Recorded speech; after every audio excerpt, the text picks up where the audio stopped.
उपकोषों के बारे में जानकारी देगा। अब देखो एल की, जैसे कि एन की वैल्यू हमारे पास 1 2 3 4 ये आई थी, इसी प्रकार से एल की वैल्यू भी आ सकती है। क्या आ सकती है? 0 1 2 3 4, इस तरीके से कुछ भी आ सकती है ना। तो इनकी जैसे कि एन के 1 2 3 4 का अपना एक नाम था, 1 का के एल एम एन, ठीक है। इसी प्रकार से एल की जब 0 वैल्यू आएगी, 0 वैल्यू जब आएगी तब उस उपकोष, ये उपकोष की जानकारी दे रहे हैं ना, तो तब उपकोष का क्या नाम होगा? S, small S. जब एल की वैल्यू 1 आएगी तब उसे बोलेंगे पी, 2 आएगी तो डी, और 3 आएगी तो एफ, 4 आएगी तो जी। आपका काम कितने तक हो जाएगा? एफ तक आपका जनरली काम हो जाता है, ठीक है। पर ये आपको याद रखना है, आगे आएगी तो ये हो गया, पर अपन को यहाँ तक वो इस चीज़ को याद रखना ही है। अब देखो ये वैल्यूज निकालेंगे कैसे। एल की वैल्यू जो होती है वो क्या होती है? 0 से n-1,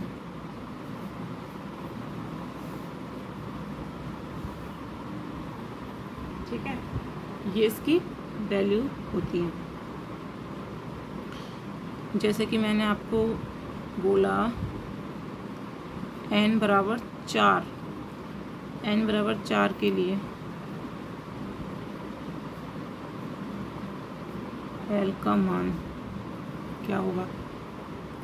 तो आप कैसे बोलोगे? 0 से लेके n-1 तक ये होती है l की वैल्यू, ठीक है। तो यहाँ पे क्या हो गया? 0 से लेके n क्या है? 4, तो 4 - 1 3, मतलब 0 से लेके 3। अब 0 से लेके 3 में कौन कौन आ गए? 0 1 2 एंड 3। तो ये सारी क्या निकलेंगी? इसमें l की वैल्यू निकलेंगी। मतलब n बराबर 4 में l के कितने मान हो गए? 1 2 3 4 मान हो गए, जिसमें s p d f, ये चारों आ गए ना,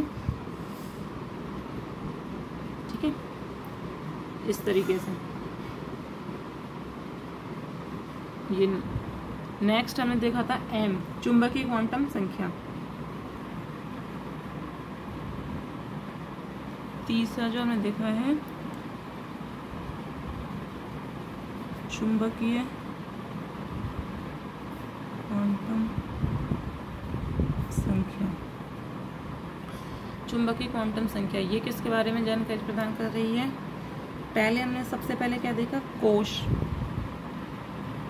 फिर उसके अंदर उपस्थित उपकोष,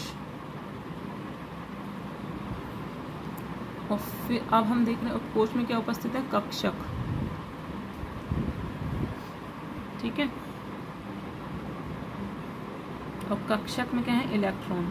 तो कोश की जानकारी एल ने दी हमें, उपकोष की जानकारी एल, अब कक्षक की जानकारी कौन दे रहा है? एम, चुंबकीय क्वांटम संख्या, और इलेक्ट्रॉन के बारे में जानकारी देगा स्पिन क्वांटम नंबर, चक्रण क्वांटम संख्या। इस तरीके से ये सीक्वेंस चलता रहेगा। अब देखो यहाँ पे आप क्या लिख सकते हो? ये कक्षकों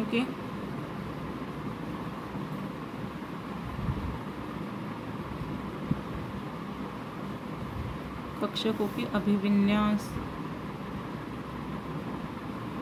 के बारे में बताता है। ये इसका मेन कार्य क्या हो गया? कक्षकों के अभिविन्यास के बारे में बताएगा। कक्षकों की क्या ज्योमेट्री है, किन एक्सिसों में पाया जा रहा है, ठीक है। एम का मान अगर देखें, देखो जब हमने सबसे पहले एन का मान निकाला था, फिर एल का मान जब निकाला था, एल का मान किस पे डिपेंडेंट था? एन के मान पर। क्यों? क्योंकि हमने एल का मान क्या दिया था? 0 से लेके n-1, ठीक है। अब इस प्रकार से जब हम m का मान निकालेंगे तो m का मान किस पे डिपेंडेंट है? l के मान पर। l की वैल्यू से हम m की वैल्यू निकालेंगे। जैसे कि m का मान हो गया -l से लेके बीच में 0 आएगा एंड देन +l, ठीक है। ये किसकी वैल्यू हो गई? m की वैल्यू। अभी हम एग्जाम्पल से इसे समझेंगे, उससे पहले लास्ट और देख लेते हैं चुंबकीय प्रचक्रण क्वांटम नंबर।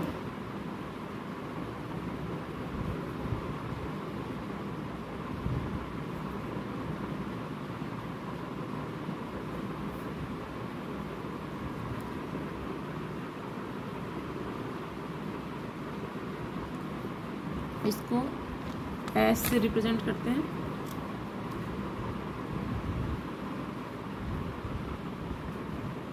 देखो प्रचक्रण क्वांटम नंबर किसके बारे में जानकारी देगा, जैसे कि मैंने यहाँ पे बताया कक्षक में क्या प्रेजेंट होते हैं, इलेक्ट्रॉन। तो इलेक्ट्रॉन के बारे में ये क्या होता है, इलेक्ट्रॉन के चक्रण को बताते हैं।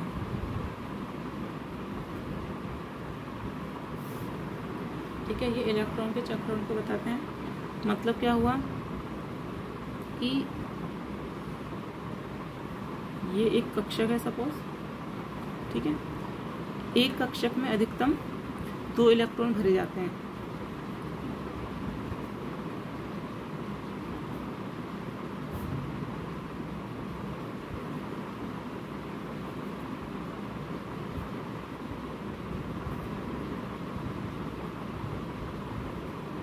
अब ये 2 इलेक्ट्रॉन मैंने कैसे भरूंगी, सपोज इसमें 2 भरने हैं तो इस तरीके से भरूंगी। तो मैंने क्या किया, एक तीर का निशान तो अपवर्ड डायरेक्शन में लगाया, एक डाउनवर्ड डायरेक्शन में लगाया। इसका क्या मतलब हुआ, इसमें एक तो क्लॉकवाइज घूम रहा है और दूसरा एंटी क्लॉकवाइज।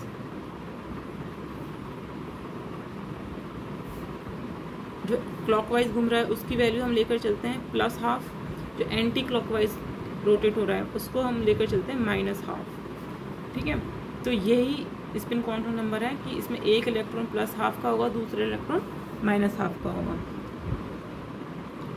ओके, अब हम क्या करते हैं, क्वांटम नंबर्स हमने चारों क्वांटम नंबर्स को निकालना देख लिया है, तो उसके एग्जांपल्स से हम इनको समझते हैं। ठीक है, इनके किस किस टाइप के एग्जांपल्स आपसे पूछे जा सकते हैं। देखो यहाँ पे मैं आपके लिए क्वेश्चन लेकर आई हूँ, SP और D संकेतन का उपयोग करते हुए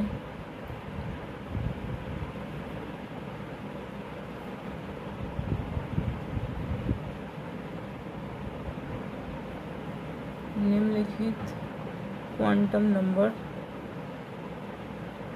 के साथ ऑर्बिटल्स कहते हैं उपकोशों को,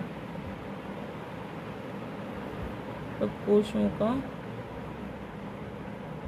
वर्णन करें। इसमें पहला है n बराबर दे रखा है 1 और l बराबर दे रखा है 0। दूसरा है n बराबर 4 और l बराबर 3। तीसरा है n बराबर 3 l बराबर 1। D आपको दे रखा है n बराबर 4 l बराबर 2। ठीक है, तो आपको क्या करना है, n और l की वैल्यूज़ दे रखी हैं और आपको पता लगाना है कि वो कौन सा उपकोश है। ठीक है, तो चलो इसको कैसे सॉल्व करेंगे, पहला देखते हैं।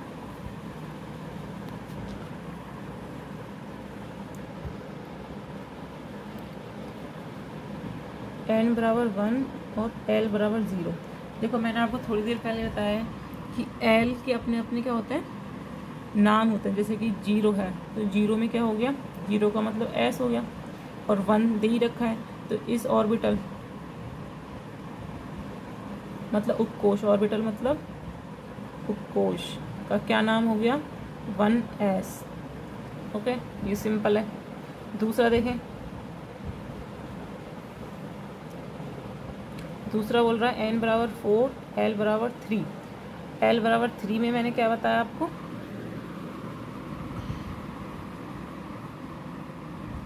तो मैंने बताया था 0 1 2 3।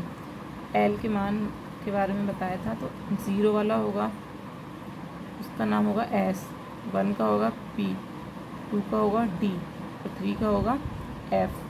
ठीक है, ये अभी बताया आपको। तो यहाँ पे l का मान क्या दे रखा है 3, l का मान 3, तो उसका क्या नेम हो जाएगा f। और 4 n दे रखा है 4, जो n की वैल्यू होती है उसको डायरेक्ट आगे लिखते हैं, ऑर्बिटल के नाम के आगे लिखते हैं, तो इसका हो गया 4f। ये कौन सा ऑर्बिटल हो गया, 4f ऑर्बिटल। ठीक है, इसी तरीके से अब देखो इसको, देखो तीसरे नंबर को l बराबर 1, l बराबर 1 किसको बोलेंगे, p को बोलेंगे। ठीक है, तो ये हो गया 3p। n की वैल्यू को डायरेक्ट आगे लिखते हैं, तो ये हो गया 3p। इसका बताओ n l बराबर 2 दे रखा है, 2 मतलब क्या हो गया d, l का उसका क्या नाम है उपकोष का d, और n बराबर 4 दे रखा है, तो ये हो गया 4d। ठीक है, तो ये उनके ऑर्बिटल्स के नेम हो गए, करेक्ट। अब नेक्स्ट क्वेश्चन देखते हैं। देखो नेक्स्ट क्वेश्चन यहाँ पे क्या है,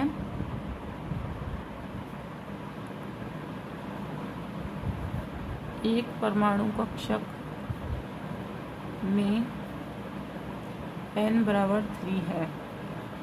ओके, अब आपको l तथा m की संभावित मान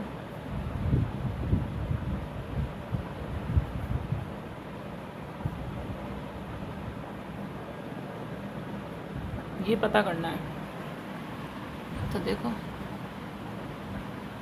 n बराबर 3 दे रखा है। अब l की वैल्यू कैसे निकालनी बताई थी आपको, 0 से लेकर n-1 तक। तो यहाँ पे l की वैल्यू हो गई 0 से लेकर n क्या है 3, 3-1 क्या हो गया 2, 0 से 2 में क्या क्या आ गया 0, 1 एंड 2, ये l के मान हो गए। तो मतलब इसमें क्या है s, ये p और ये d, 0, 1, 2 के नाम क्या है SPD।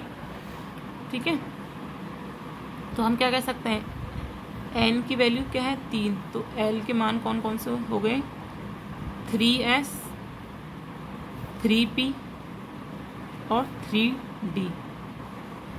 ओके, ये हो गए। अब हमें क्या निकालना है, m के मान निकालना है।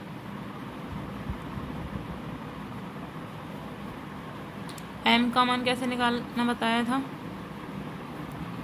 -l से लेकर 0 एंड देन +l तक, ये इसके मान होता है। अब देखो इसके एक एक मान के लिए हम m के मान देखेंगे, क्योंकि सबसे पहले l का मान 0 के लिए हम देखेंगे m का मान क्या होगा, 1 के लिए देखेंगे m का मान क्या होगा, 2 के लिए देखेंगे। ओके, तो सबसे पहले किसके लिए देखेंगे 0, l बराबर 0 के लिए m का मान क्या होगा, -l से -0 +0 तो कुछ होता नहीं है, तो 0 से m का मान भी क्या हो गया 0 आ गया। l बराबर 1, एक 1 आया है ना, l बराबर 1 के लिए m कितना हो जाएगा -1, 0 एंड +1, यही होगा। ठीक है, और l बराबर 2, एक 2 के लिए l बराबर 2 के लिए m का मान क्या आएगा, अब देखो माइनस से लेके प्लस तक की वैल्यू सारी लिख दो, -2, -1, 0, +1, +2। ठीक है, ये सारे किसके मान हो गए m के मान हो गए।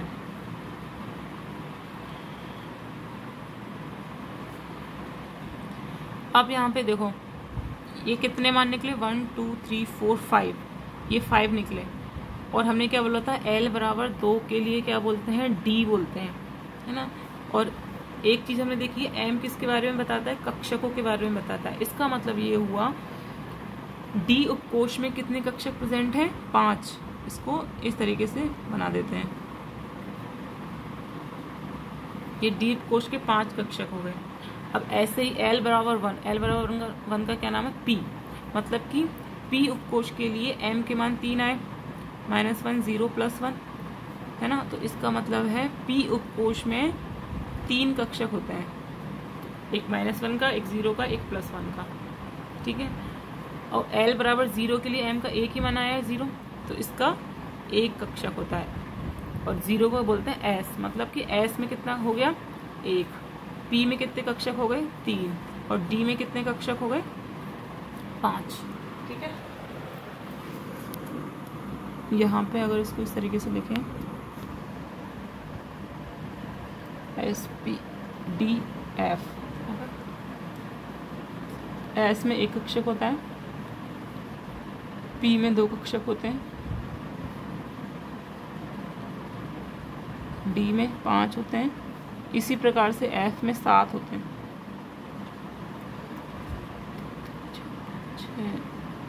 7। ठीक है। और एक बात मैंने आपको बताई है अभी थोड़ी देर पहले कि एक कक्षक में क्या होता है, अधिकतम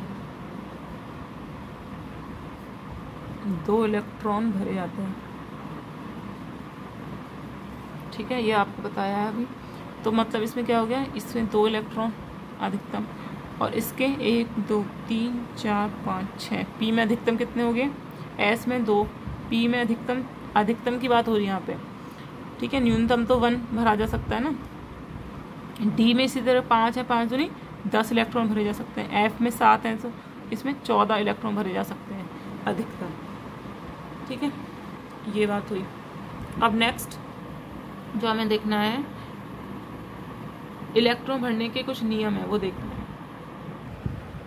अब देखो यहाँ पे एक बात और समझने की है कि जैसे कि मैंने सपोज ये परमाणु की संरचना बना ली, ये इसका प्रथम कोश, ये द्वितीय कोश, ये तृतीय कोश और ये 4th कोश हो गया सपोज।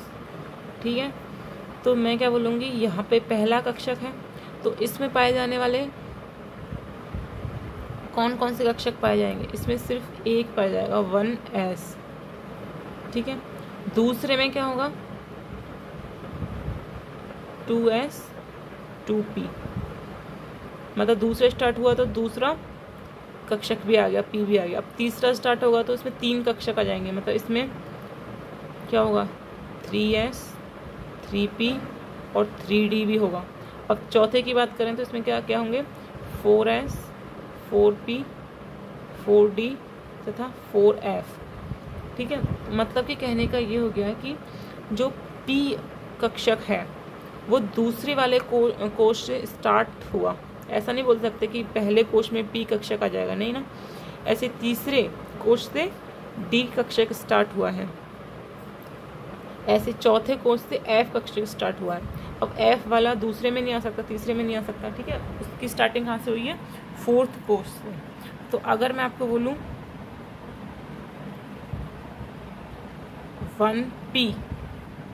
1p ऑर्बिटल मतलब 1p उपकोश, तो क्या ये संभव है, नहीं, क्योंकि 1 में तो सिर्फ s कक्षक पाया जा रहा है ना। इसी तरह से मैं बोलूँ 3f, तो ये संभव नहीं है। ठीक है, तो आपको ये थोड़ा सा ध्यान रखना है। और मैं बोलूँगी क्या 3d, तो हाँ तीसरे कोश से क्या स्टार्ट है, d स्टार्ट है, तो ये सही है। मैंने बोला 4f, तो ये सही है। 2p बोला, दूसरे से p स्टार्ट है, सही है। लेकिन मैंने बोला अगर 1p तो वो गलत है। ठीक है, ये चीज़ आपको याद रखनी है। और वहीं अगर मैंने बोला 4d, तो ये तो सही है ना। 4 में क्या है, 4 में नया f स्टार्ट हुआ, लेकिन d p s ये भी तो प्रेजेंट है। तो आपको ये बात समझ में आ गई है। तो इसी से एक रिलेटेड एक एग्जाम्पल आपको लेते हैं।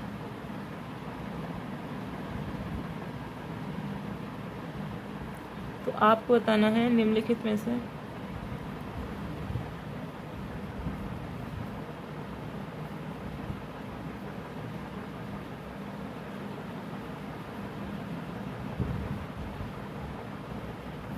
कौन से कक्षक संभव हैं।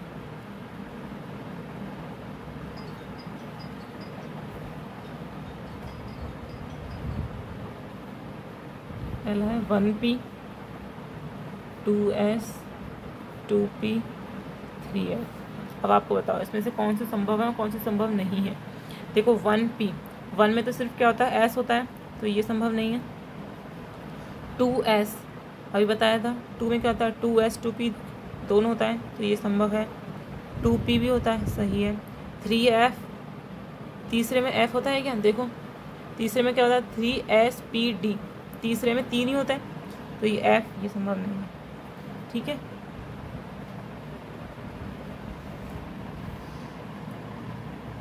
ओके।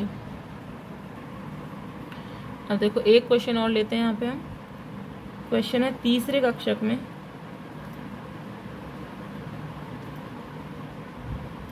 इलेक्ट्रॉन की क्वांटम संख्या m और l की सूची बनाएं।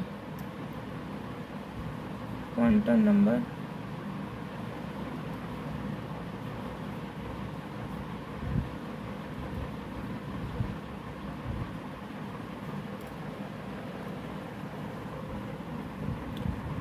तो देखो यहाँ पे इसने हमें क्या बोला है, सिर्फ इतना बताया है कि तीसरे कक्षक में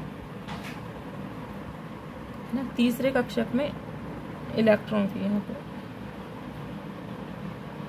तीसरे कक्षक में जो मौजूद इलेक्ट्रॉन्स हैं उनके क्वांटम नंबर में m और l की सूची बनानी है। तो सबसे पहले तो हमें ये पता होना चाहिए थी तीसरे कक्षक में क्या क्या आता है। 3s 3p और 3d, ये तीसरे कक्षक में आता है। मैंने अभी आपको थोड़ी देर पहले बताया है, पहला कक्षक, दूसरा और तीसरे में जो आएंगे ये सारी चीज़ें आएंगी, और चौथे में, इसका मतलब कहने का है तीसरे में d आएगा लेकिन f नहीं आएगा। ओके, और तीसरा कक्षक है इसलिए हमने सब में n की वैल्यू 3 आएगी, ये तो पता ही है। जैसे उसने कक्षक का नाम बोला कि तीसरा है, उसी से हमें पता चल गया। तो यहाँ पे n की वैल्यू निकालने की तो आवश्यकता है नहीं, तो हमें निकालनी है l और m की सूची बनानी है। तो इसमें एक एक करके निकालेंगे। सबसे पहले 3s पे आ जाते हैं। 3s में l, देखो s के लिए l की वैल्यू क्या होती है, 0, ठीक है। अब l बराबर 0 के लिए m की वैल्यू क्या हो गई, वो भी 0 हो गई, तो इसकी तो निकल गई।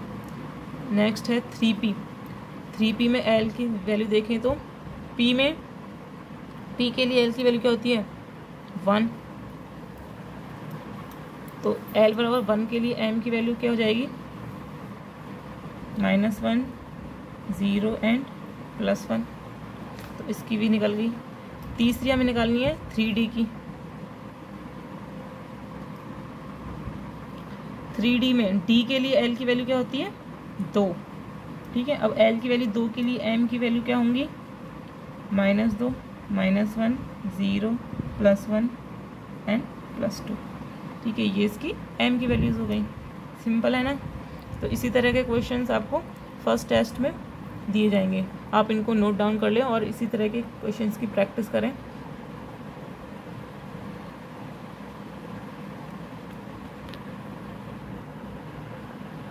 देखो यहाँ पे हम एक नियम को और देख लेते हैं,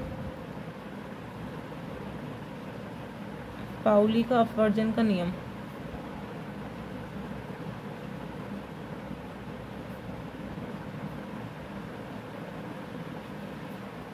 पाउली का अपवर्जन का नियम, इसमें क्या बताया गया है कि किसी भी कक्षक में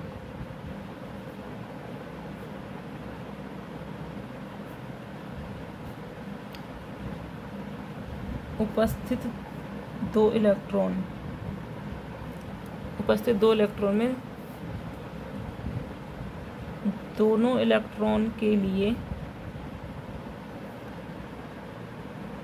सभी क्वांटम नंबर के मान कभी भी सेम नहीं होंगे, बराबर नहीं हो सकते। मतलब क्या हुआ, फॉर एग्जाम्पल मैंने यहाँ पे 2p कक्षक लिया, ठीक है।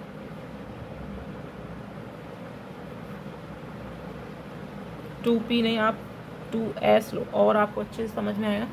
2s कक्षक, एक कक्षक होता है और एक कक्षक में 2 इलेक्ट्रॉन भरे रहते हैं अधिकतम, ठीक है। तो अब मैं क्या कह रही हूँ, ये पूरा इसका क्या नाम है, 2s।